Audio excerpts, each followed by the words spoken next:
Good afternoon, and welcome to yet another extremely compelling and in-depth look at the latest events of what's going on in the Middle East. As you recall, in early December, the forces of Bashar al-Assad, whose Alawite family had ruled over Syria for over 50 years, fled Syria, leaving it in the hands of former al-Qaeda and ISIS member Ahmad al-Sharaa, whose Hayat al-Tahrir party has strong ties to Turkey. Many in the diplomatic and international community have had high hopes for Ahmed al-Sharaa, whose namdigar had been Mahad al-Joulani.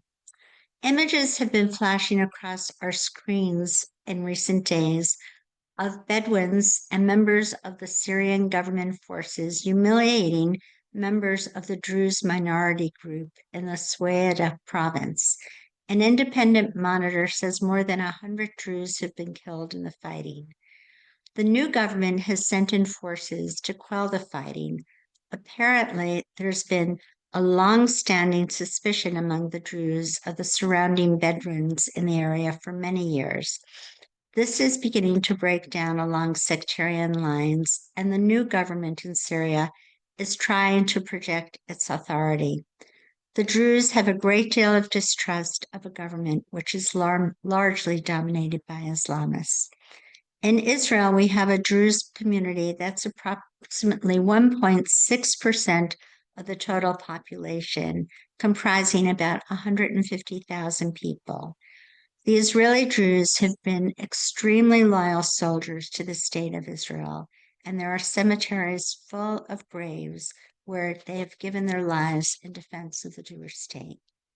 Recent reports indicate that Israeli Druze have tried to cross the border over into Syria to protect their Syrian brethren, and that in the last several days, the Israeli Air Force has begun targeting areas north of Damascus and Suwayda. Prime Minister Benjamin Netanyahu says his country is acting to defend the Druze minority and to create a buffer zone.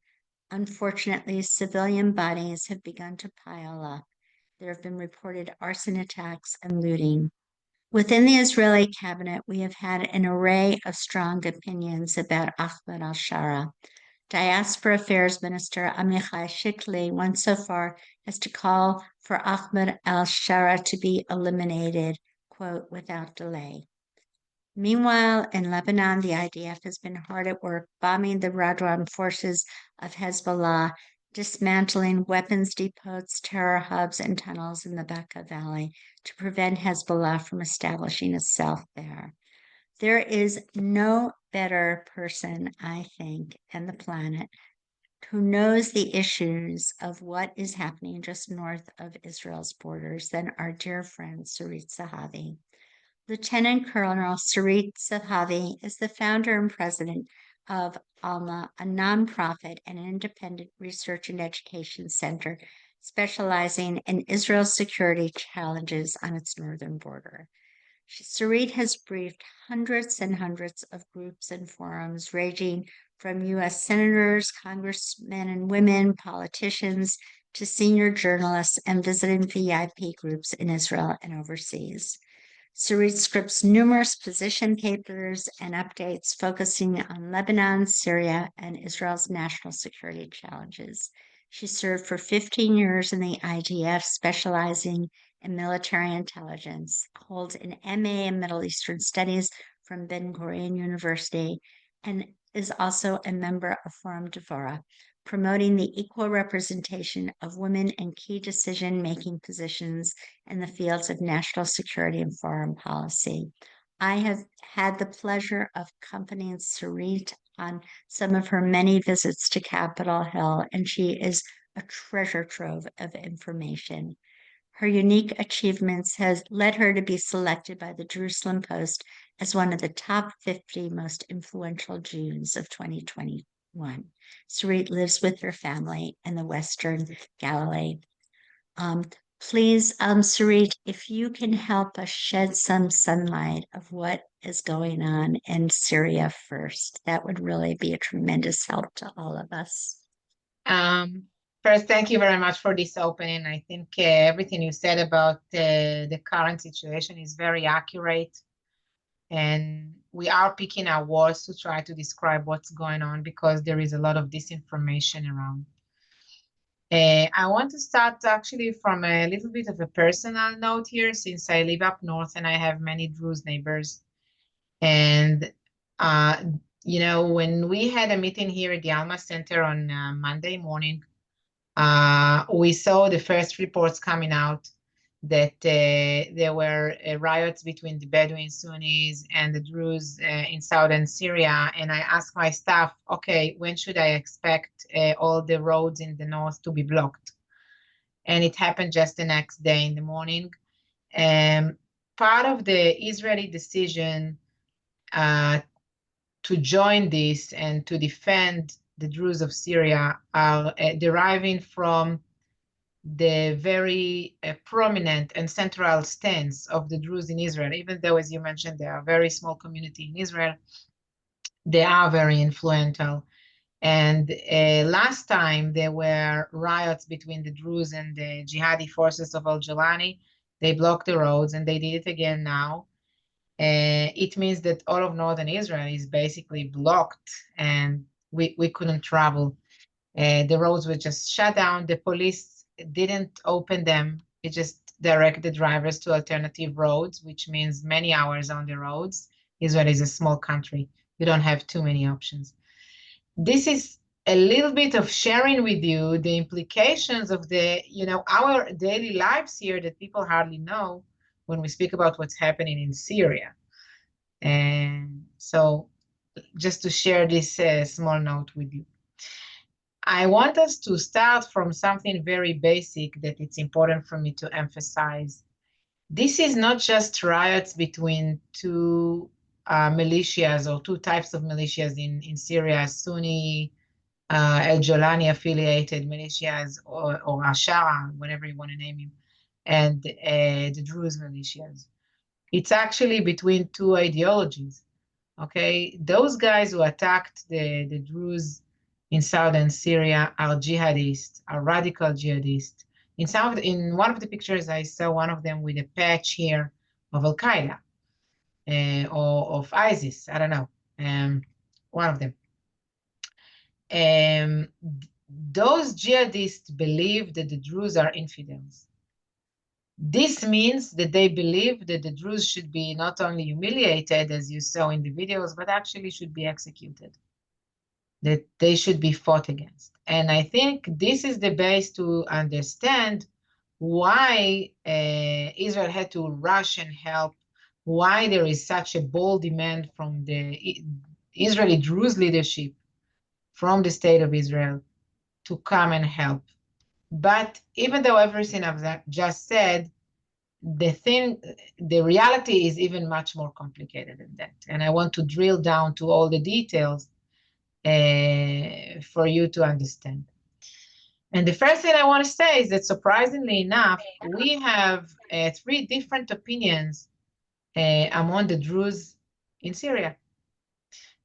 We can identify 4 leaders here that 2 of them are saying, well, you know what? Al-Jawlani won the civil war. He's now the president of Syria. We should try to integrate, and that's the best way to defend the Druze sect. By the way, that's the traditional way to defend the Druze sect, to always be loyal to the government. That's the stance with all the risks that I've just talked about. But we cannot ignore that this position exists among the Druze of Syria. Another position is by another leader named Jarbua, who is saying, we should fight al-Jawlani, since what I've just said about his jihadi forces, but this is an internal issue of Syria. Israel should not interfere in this.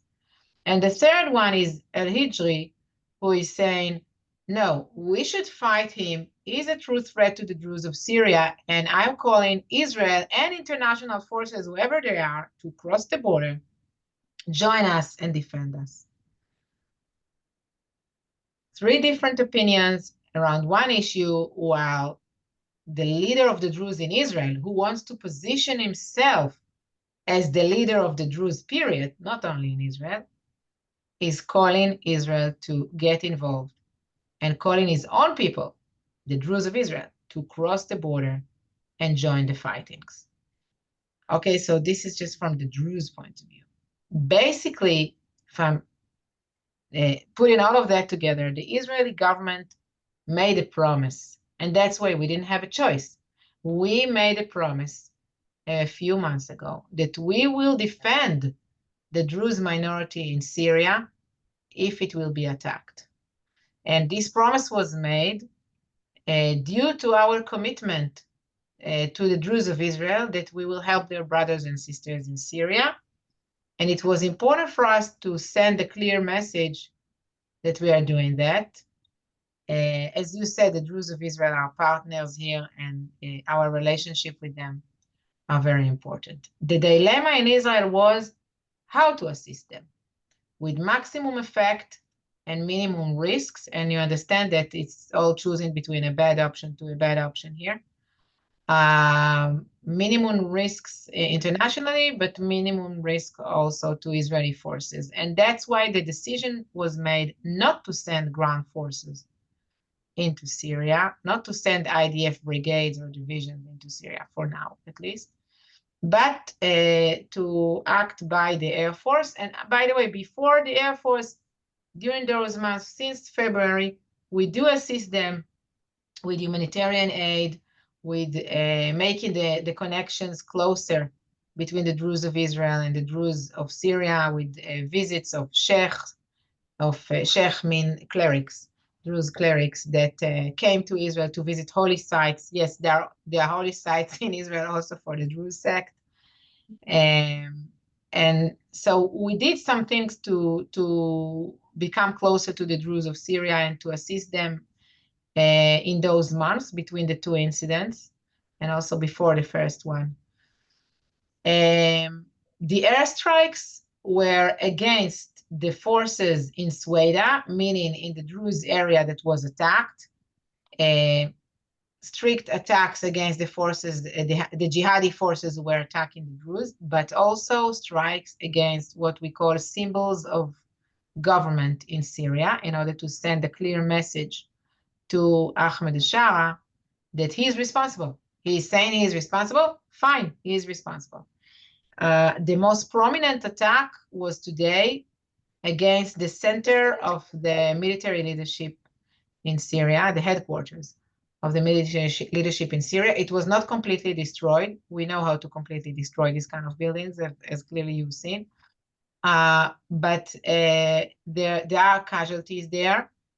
And we took a huge risk in this, but it was needed to send a clear message that al-Shara is responsible. In Suwayda area, we attacked roads and convoys of those forces to prevent any reinforcement in weapons and manpower. I myself think that we should focus on capabilities, focus on direct prevention rather than then attacking those symbols of government, even though I do understand why we had done that. I was asked today, and I believe the audience is asking as well, like we had negotiations for peace agreement with Syria only yesterday, and today we woke up with kind of war. How these two are related. I believe that, look, the reality here is extreme. It's like mind-blowing in a sense that we want to end all wars, and all of a sudden we got another war here and another front to fight. What is happening to the Druze of Syria is truly a tragedy. Doesn't matter what the numbers are. But if there is a little bit of light in all of that, it's actually with regard to the negotiations. And I want to explain, because what is happening now is exemplify very, very clearly the Israeli security needs. Because of something that is completely internally Syrian, we are facing a complexity with our borders, with our fronts, and we don't want that. If anybody needed any proof of why it's important to disarm southern Syria and to make sure there is an effective buffer zone, Now everybody understands that. So this is one positive implication on the negotiation, especially when we think about the American mediation. With regard to al-Julani himself, I think that what he learned from that, I hope that this is what he learned from that, is that Israel has red lines, we have security needs, and we're not going to give up on them.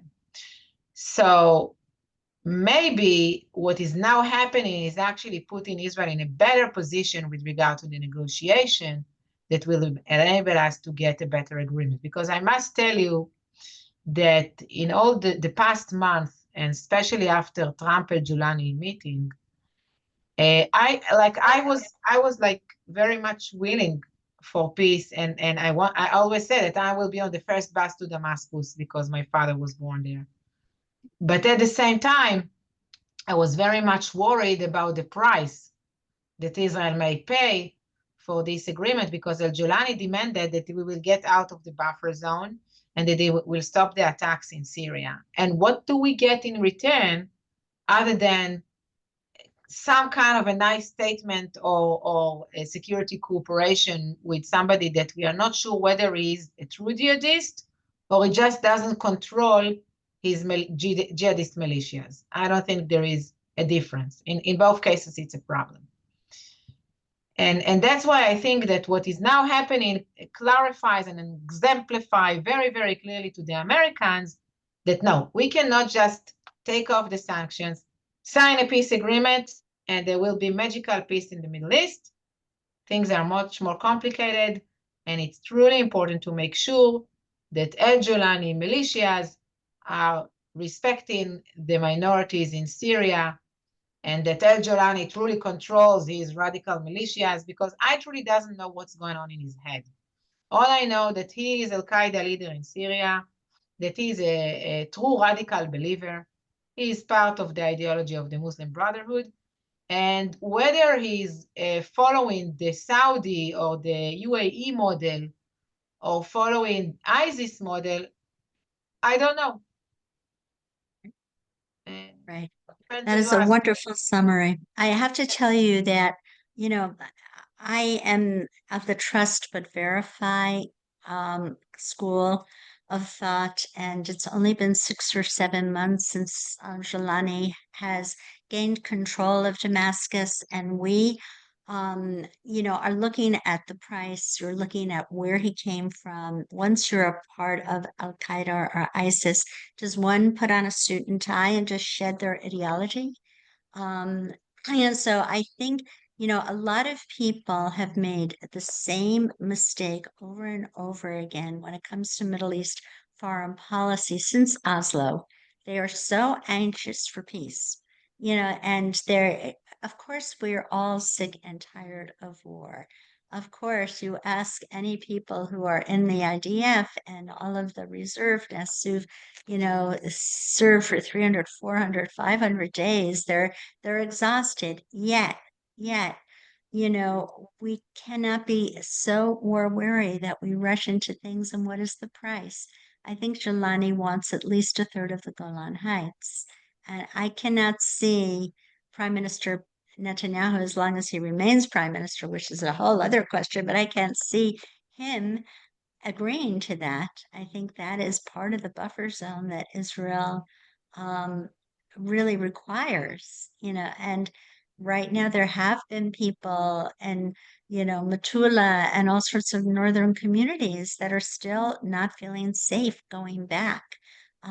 So, and we saw that President Trump immediately took away the sanctions on Syria. So we can't rush into things. I believe we have to give it some more time. And who are some of the militia that Jelani has brought in to fight for him? Look, the militias are composed of his people during the civil war of HTS, Hayat Tahrir al-Sham, which is just a different name for Al-Qaeda, because they had to skip sanctions and they had to rebuild their image. And during the civil war, they changed names a few times. Probably some people from ISIS joined to those militias as well. And we also saw that al-Julani incorporated into the Syrian army now foreigners, not Syrians, foreigners that have been fighting in Syria on behalf of these radical Sunnis ideologies in the past decade. And he gave them citizenship. They became Syrians now, even though they are Pakistani or Afghani or Checheni or I don't know what. And you can see them that they don't even look Syrians. I want to just to touch upon one last point with regard to the issue of the Druze here. What happened today and yesterday evening, it started yesterday evening, is that the fence, there is a very impressive fence between Israel and Syria. In one specific point where you have a Druze town right on the border from the Syrian side of the border and another Druze town on the other side in a distance of about 2 kilometers, maybe less, the fence was breached very easily. And in a gradual, of 24 hours, 1,000 Druze from Israel crossed into Syria. Most of them are probably from the Golan. It means that most of them are probably not Israeli citizens, but they are part of the state of Israel since 1967. There are also Israeli citizens, Druze of the Galilee, that crossed.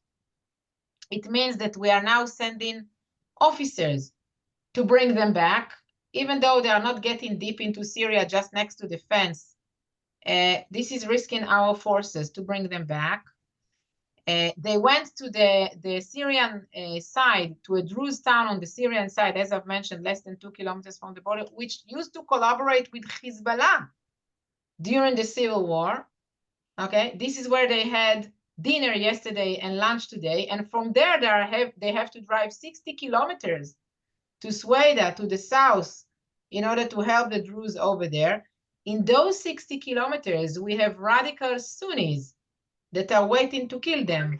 And I am not sure that we will be able to pull them out and to rescue them if they will be attacked by those jihadists or worse, kidnapped by those jihadists. It's a lot of people.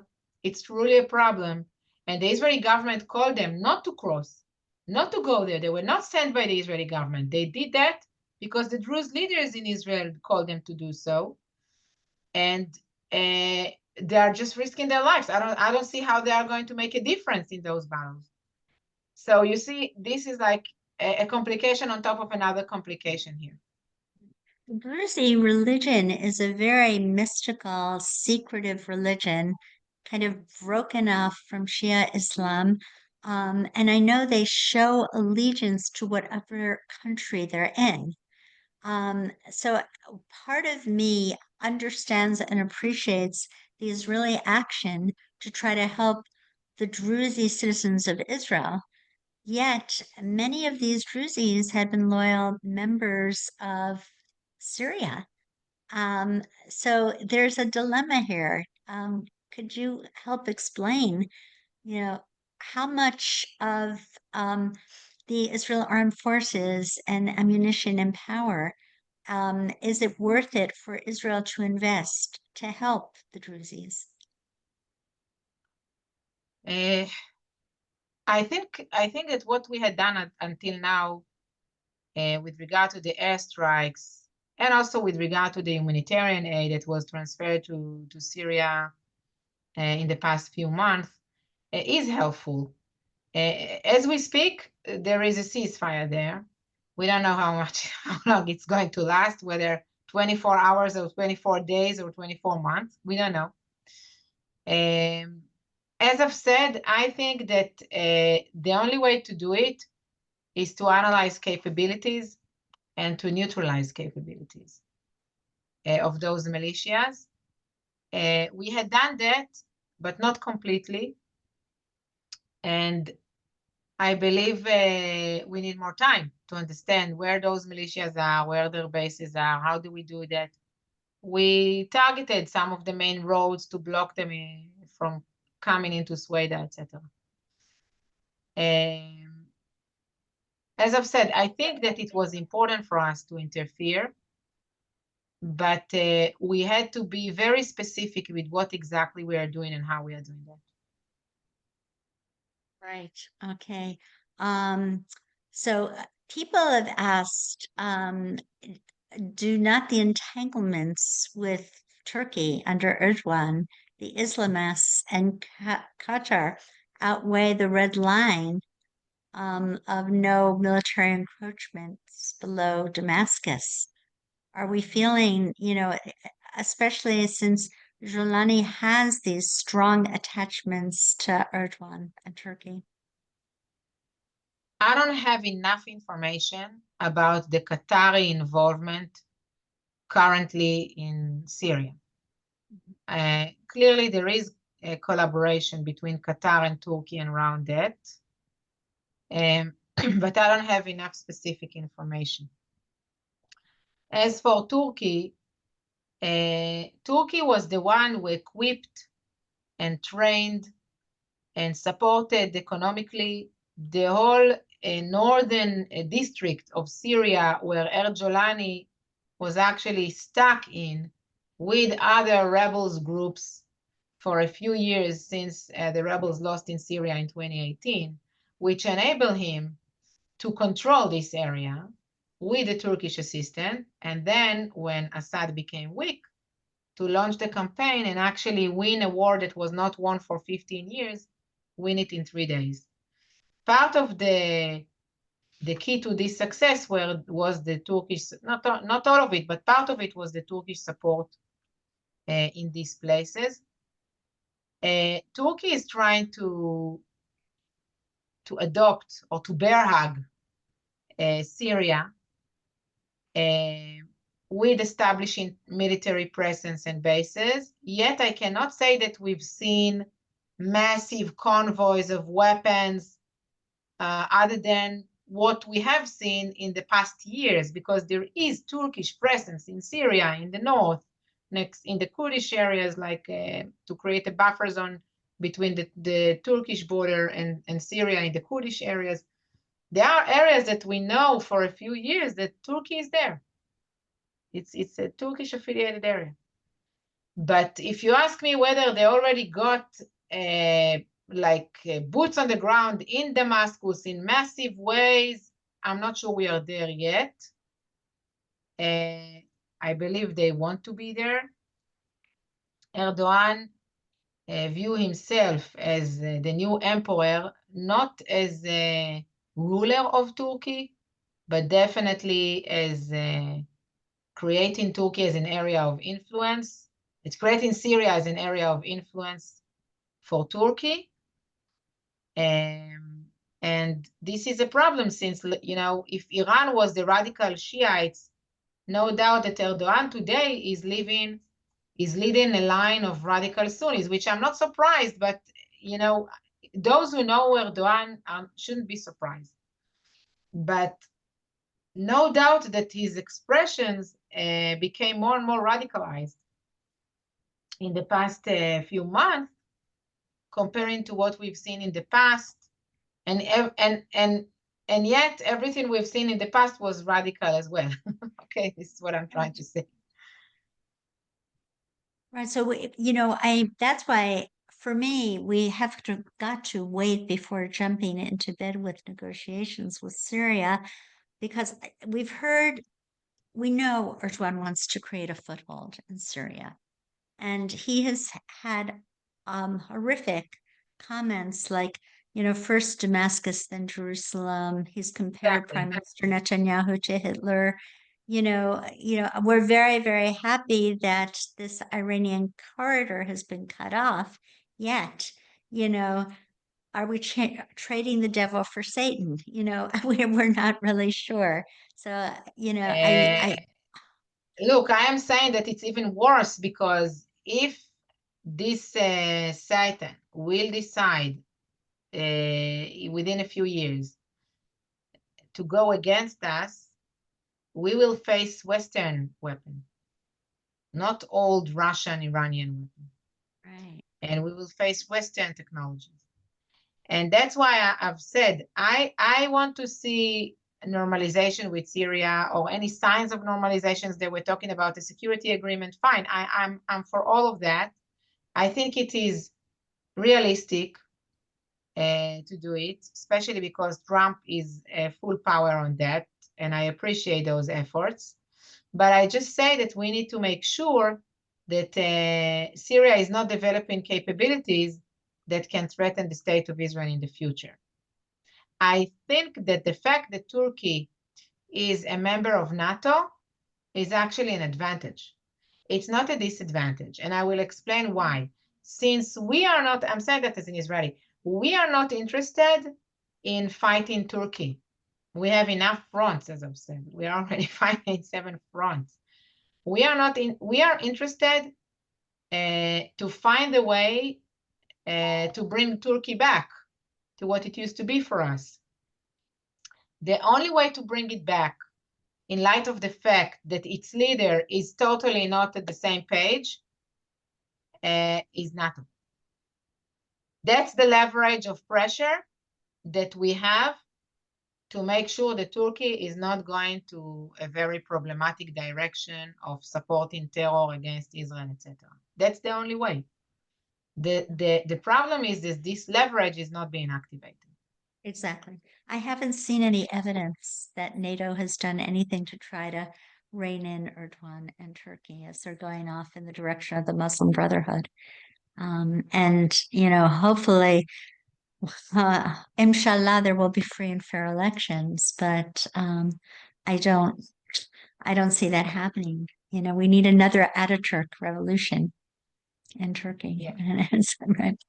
So let's turn now to Lebanon. I know a tremendous amount has been done by the IDF to clean up Hezbollah in southern Lebanon. And certainly we saw the beeper and pager incidents of September 2024. Where is Hezbollah right now? Are they regrouping?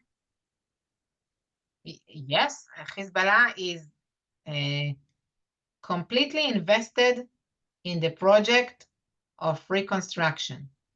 And when I'm saying reconstruction, I talk of 3 main fields. The first one is military and operational, meaning that they are trying to go back south. They are trying to rebuild their positions and capabilities against Israel in southern Lebanon, in the UN area of operation, in the area that's supposed to be free of any illegal weapon, in an area that the Lebanese armed forces are supposed to disarm Hezbollah, and actually also in other areas. Israel had carried out more than 450 attacks only since the ceasefire, only since November. Airstrikes, I'm talking only on airstrikes. IDF also admitted that we had some special forces raids next to the border.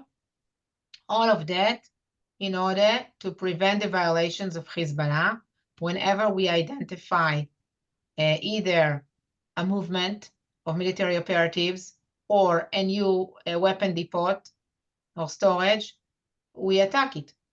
Now, there is a mechanism that if we identify a violation, we should report it to the mechanism, to the Americans and French. They are asking the Lebanese army to deal with it. The Lebanese army deals with it or doesn't deal with it. Sometimes yes, sometimes no, 50-50. And when the Lebanese army is not doing anything, or when we don't have time to wait for the mechanism to work because the operatives are just there, we are acting ourselves. So if we are doing that on a daily basis, and I can tell you that I was on the Lebanese border this morning, and I heard the blasts on a daily basis. It means that the mechanism is working in a very insufficient way, and I'm trying to be diplomatic. It is working in a sense that it is enabling a dialogue that we do see, or multi-log, that we do see a little bit of activity of the Lebanese armed forces. It is not working in a sense that there is a long distance between the promise of disarming Hezbollah in South Lebanon and the current situation. The second field of reconstruction of Hezbollah is smuggling of weapons. Only in the past month, El-Jolani, the bad guy that we just talked about, stopped 3 times smuggling of weapons from Syria into Lebanon. Actually, he provided more proofs of Hezbollah reconstruction with regard to weapons than the Lebanese armed forces that are saying that they found 500 weapon storages in Lebanon. Where are those 500? I don't know. Israel attacked drones sites in Beirut. Only again, the past few months. Drone sites in Beirut, missile sites, smuggling, the head of the smuggling unit in the Baqa, next to the border with Syria and Lebanon. The third level is financial. They have a lot of difficulties in this. The Lebanese government is working. The Hariri airport is no longer under the control of Hezbollah. It is trying to smuggle money, but some of it is being caught. Probably not all of it, but some of it is being caught. Yesterday, there was a statement in Lebanon, which I hope it's true. We still need to see, to wait and see, that the Lebanese bank will no longer work with Hezbollah's banks. This is huge. I've been talking about it like for many years, and especially in the past few months, that it's unheard of that the Hezbollah banks are still active in Lebanon. There is more to be done with regard to the civilian array or the civilian branch of Hezbollah. If Lebanese government will succeed in replacing the civilian infrastructures of Hezbollah with state infrastructures, this means gasoline stations, supermarkets, ambulances, medical, pharmacies,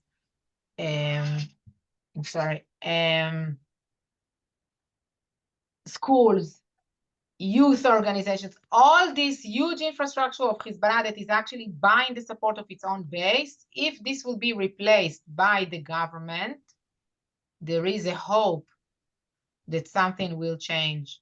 As long as we are dealing with Lebanese army took 500 storages or not, it's just not going to solve the bigger problem. Right. So, you know, Lebanon has this confessional system, and Hezbollah still seems to control a lot of the government. And last week, or maybe it was earlier this week, Joseph Aoun said he did not want a peace with Israel. How do you evaluate this? How much control does Hezbollah still have? And even though it looks like the Lebanese armed forces and the Lebanese government are trying to wrest control away from Hezbollah. You know, Lebanese government is very good in speaking, in talking, and less in deeds. As I've said, we see more deeds. I am trying not to be impressed by any statements, positive or negative. Okay, I'm trying to measure the deeds. And with the deeds, as I've said, they had done. It's better than it used to be, but it's not enough, and there is more to be done. I can give you two negative examples. One is the fact that the Lebanese president, which you mentioned, nominated an advisor for the reconstruction of the damages of the war in Lebanon. It means that a lot of money, international money, is now coming into Lebanon. Who is going to handle the money? Who is going to distribute the money to the constructors? I don't know. But the advisor that was nominated for this issue by the president used to be Hezbollah minister in the previous Lebanese government. And he was the one who was responsible for Hariri airport and was the one that enabled all those smuggling of weapons and money through Hariri airport.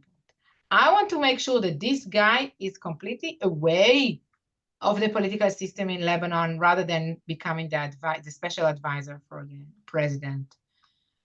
You know, when the government was established a few months ago, after many months that Lebanon actually didn't have an elected government, they promised the Americans, the Prime Minister, Nawaf Salam, promised the American envoy Ortagos that Hezbollah will not be part of the government. But actually, all ministers of this government were nominated. They are not politicians, but they were all nominated by the different parties in the coalition. 2 ministers were nominated by Hezbollah. it's like one step forward, two steps backwards, and we need to be hands-on to make sure that there is enough, maximum pressure on the Lebanese government going in the right direction. In the past week, there were a lot of publications in Lebanon about a discussion between the Americans and the Lebanese of a deadline, which is also phenomenal. I was talking about it for so long that Israel had a deadline to withdraw from Lebanon after this war. There was no deadline for the disarmament of Hezbollah. I want these two to be linkage. I want to make sure that Israel is complete. If Israel is completely withdrawing from Lebanon, which today we have 5 positions, hills, company-sized positions in the Lebanese side of the border. If we have to withdraw from those 5 hills that were actually protecting our communities next to the border, Hezbollah is completely disarmed in South Lebanon. And we are far from there.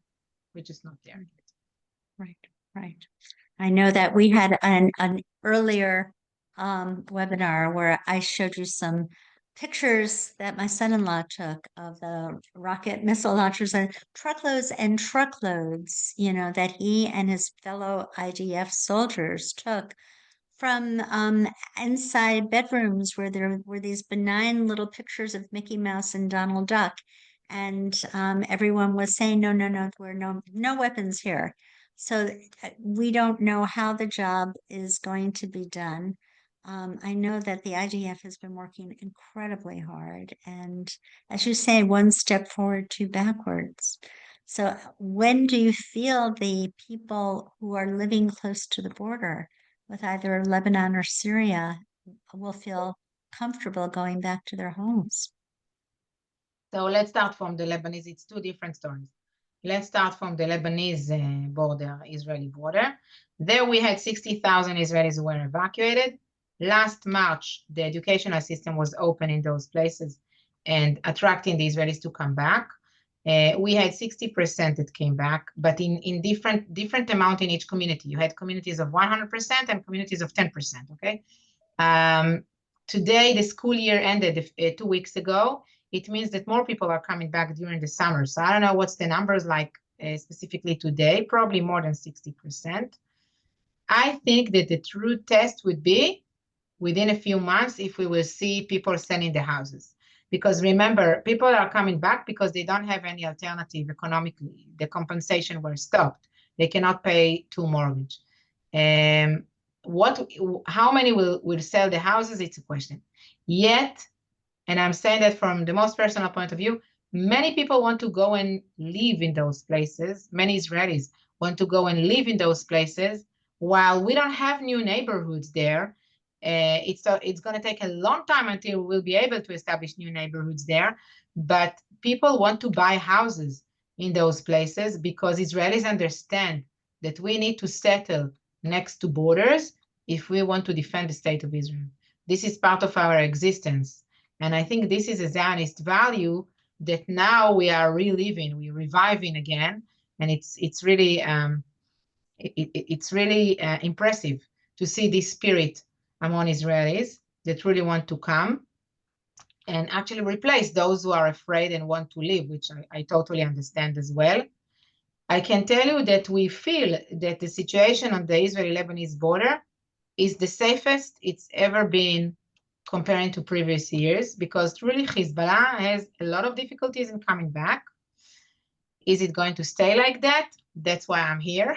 Like, I want to make sure that it stays like that. With the Syrian border, it's a huge question. And we should wait and see how things are developing. And definitely what is happening in the past 24 hours is really troubling for so many reasons. All right, so we've had a number of questions from the audience. One is the announcement that the PKK leader is telling his group to stand down true? And what would that impact be on Israel? It has nothing to do with Israel. PKK disarmament, it's the first time that I actually saw them handing their weapons, but the PKK is not the main organization. This organization mainly was active in Turkey, against Turkey. The main leading Kurdish organization in Syria is the SDF, the Syrian Democratic Forces, and they signed an agreement with Al-Jolani. And there, the question is still standing, whether they are going to be completely disarmed, handing their weapons, and being distributed anywhere in the Syrian army, or, which is more likely, they will keep their organic units and just, be saying, okay, we are recognizing the sovereignty of the Syrian state. It's a huge difference between the two. And this is something that is a little bit missed in the West, because when they see an agreement, they immediately believe that everything is solved, and it's not exactly the situation. Right. So we got a very interesting question speaking about the SDF.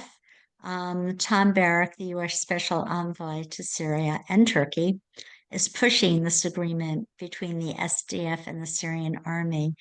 Does he understand, who the Salafi Islamic jihadist forces are within the Syrian army, and how can the SDF work with that? I don't know if he I don't know. I am not a. I didn't write a profile of Thomas Barrack, so I really don't know. Right. So, I mean, it is really a hodgepodge, of different ethnicities, as is Lebanon, but Syria is also, and like this mosaic of some very, very good minority groups, some,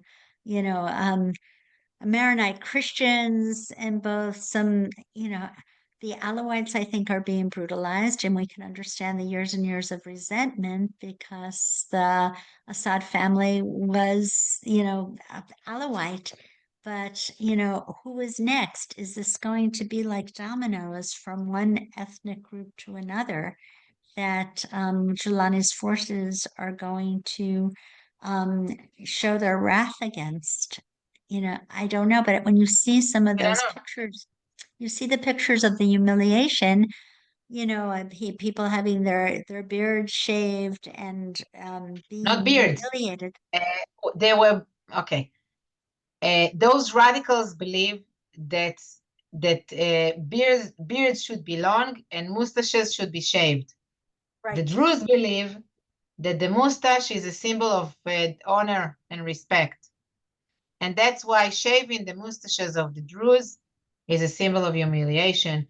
And by the way, when they did that, they were not very gentle, and people were cut, and it's a very violent pictures to see.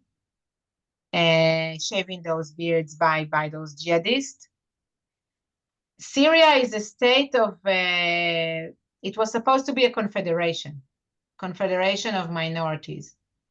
When the civil war started, we were in a situation of 50% Sunnis and 50% divided between different minorities, Christians, Alawites, Shiites, Druze, whatever. The civil war probably changed that. And we don't know exactly the numbers, how the numbers are today. But it is clear that the fact that Assad came from a minority gave a little bit of confidence to the minorities. A little bit. Now the balance of power has changed. But what didn't change is that Syria is a failed state, and Al-Jolani has a long way to go to establish a sovereign state there. And the biggest question is, at what price for the minorities? Exactly.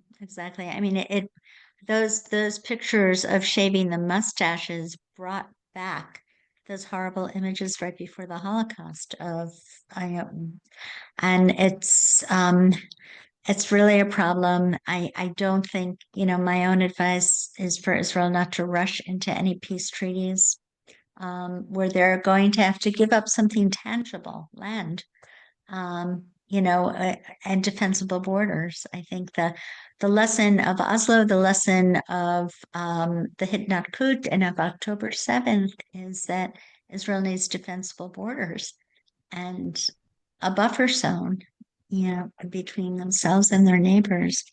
I want to ask everybody who possibly can to donate to Alma. I think Alma is a wonderful, wonderful organization. I know that there have not been that many trips to Israel and to Israel's north over the course of the war.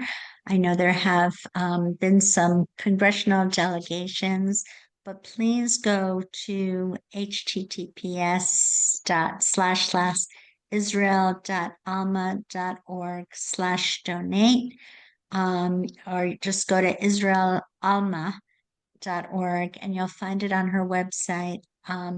Alma does wonderful, wonderful work. And I think it's very, very important that we continue to have a voice such as Lieutenant Colonel Sarit Zehavi, who really does understand and appreciate everything that's going on in Israel's north and what's going on just north of Israel's borders. And also, we at Met also very, very much rely on your funding. We go to Capitol Hill practically every day and meet with members of Congress and try the best we can to keep up with what's going on in the Middle East. And members of Congress and their staffers have grown to rely on us and depend on us for reports that they know they can trust. So if you can, also please support us at www.ametonline.org.